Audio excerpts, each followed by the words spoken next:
Assalamualaikum warahmatullahi wabarakatuh. Saya Dede Fadilah. Di sini saya akan menjelaskan tentang Knapsack problem, yakni pengangkutan barang dengan algoritma Grady. Langsung saja, Knapsack problem pengangkutan barang. Knapsack problem dalam kasus pengangkutan barang. Knapsack problem adalah suatu masalah bagaimana cara menentukan pemilihan barang dari sekumpulan barang di mana setiap barang tersebut mempunyai berat dan profit masing-masing. Sehingga dari pemilihan barang tersebut didapatkan profit yang maksimum. Persoalan optimasi pada pemilihan benda yang dapat dimasukkan ke dalam sebuah wadah yang memiliki keterbatasan ruang atau daya tampung disebut knapsack.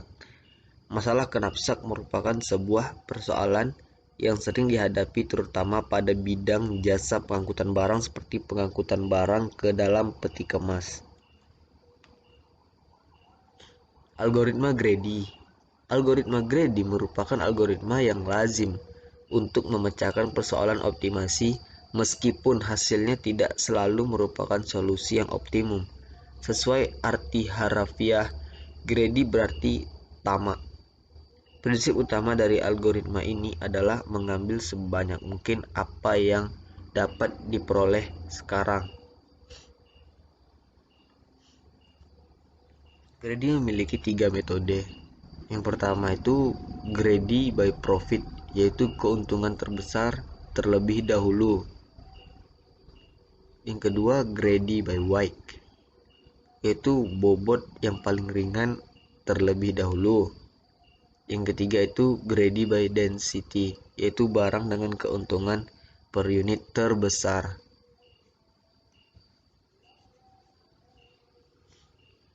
Maknanya ini dari yang pertama itu apabila keuntungannya yang terbesar itu dia yang lebih didahului, sedangkan yang kedua yaitu yang bobotnya paling ringan itu didahului, sedangkan yang ketiga itu barang dengan keuntungan per unit terbesar itu yang lebih didahului.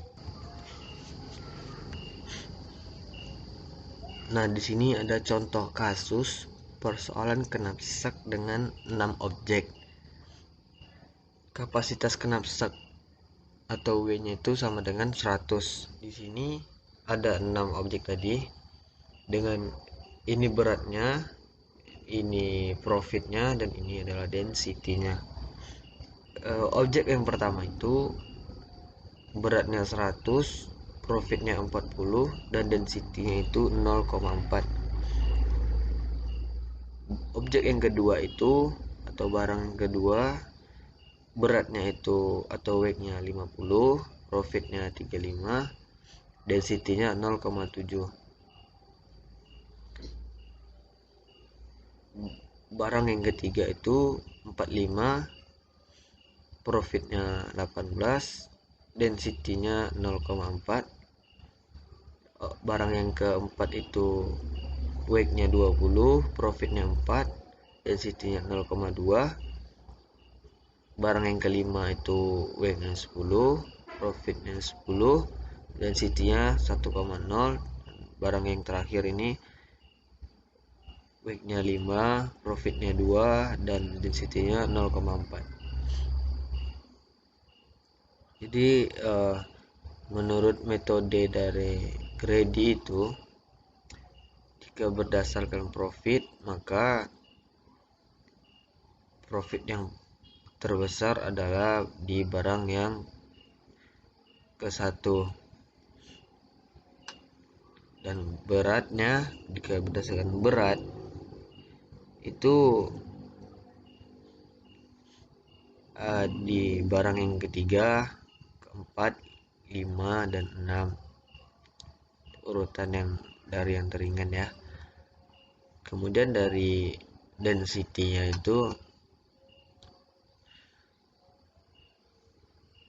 pada barang yang kedua, barang yang keempat, dan barang yang kelima, dan barang yang ke-6.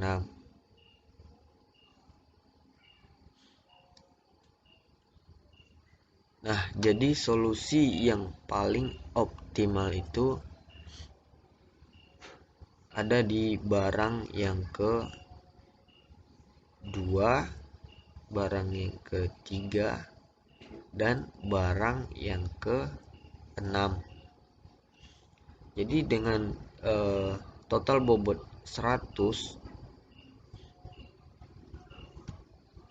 dengan algoritma atau metode greedy ini, dengan dia mendapatkan keuntungan 55. Ini solusi yang paling optimal ya.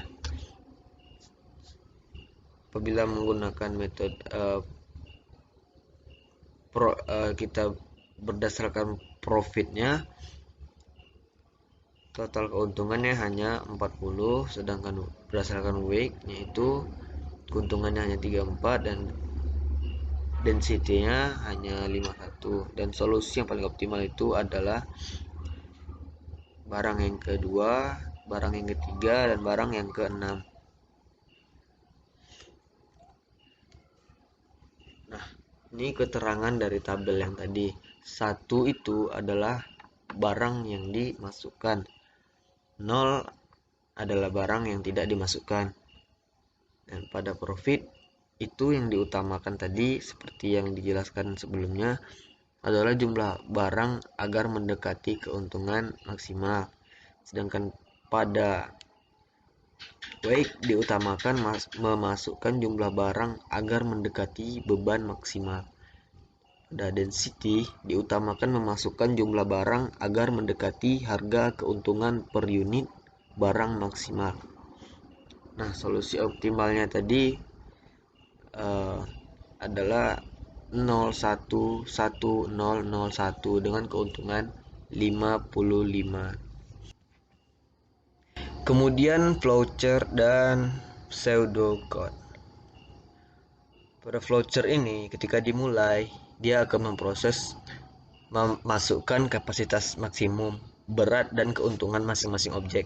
Kemudian akan menuju ke proses selanjutnya, yaitu greedy by weight, greedy by profit. Dan pada greedy by weight itu akan mengurutkan objek berdasarkan berat objek dengan urutan ascending. Itu jika prosesnya ya, jika tidak maka akan menuju ke greedy by profit. Jika ya, prosesnya akan mengurutkan objek berdasarkan profit objek dengan urutan ascending. Nah, jika tidak maka akan proses yang terakhir, yaitu urutkan objek berdasarkan density objek dengan urutan descending. Kemudian semua proses-proses itu akan menuju ke selanjutnya, yaitu masukkan objek secara berurutan ke dalam knapsack tanpa melebihi kapasitas maksimum. Lalu ke proses selanjutnya, yaitu hitung total profit dengan menjumlahkan keuntungan tiap objek yang dimasukkan ke dalam knapsack. Lalu akan menampilkan status pengambilan objek dan total profit, dan selesai. Nah, pada pseudocode-nya pertama itu dia akan deklarasinya yaitu I dan total bobot itu memiliki menggunakan variabel integer, dan available yaitu boolean, dan X itu merupakan himpunan solusi. Algoritmanya itu for I sama dengan I to N do, XI sama dengan 0, kemudian N for I sama dengan 0, total bobot sama dengan 0, available true while I lebih kecil sama dengan N, and available do. Kemudian cek objek ke I sama dengan I tambah 1, if total bobot ditambah WI lebih kecil sama dengan K, dan masukkan objek CI ke dalam knapsack. XI sama dengan 1, total bobot sama dengan total bobot ditambah WI, else udah available false, xi sama dengan 0. Objek ci tidak dimasukkan ke dalam knapsack. Kemudian and if and while dan i lebih besar dari n or not available, kemudian return X. Seperti itu pseudocode-nya. Terima kasih sudah memperhatikan. Jika ada pertanyaan silahkan ditanyakan. Assalamualaikum warahmatullahi wabarakatuh.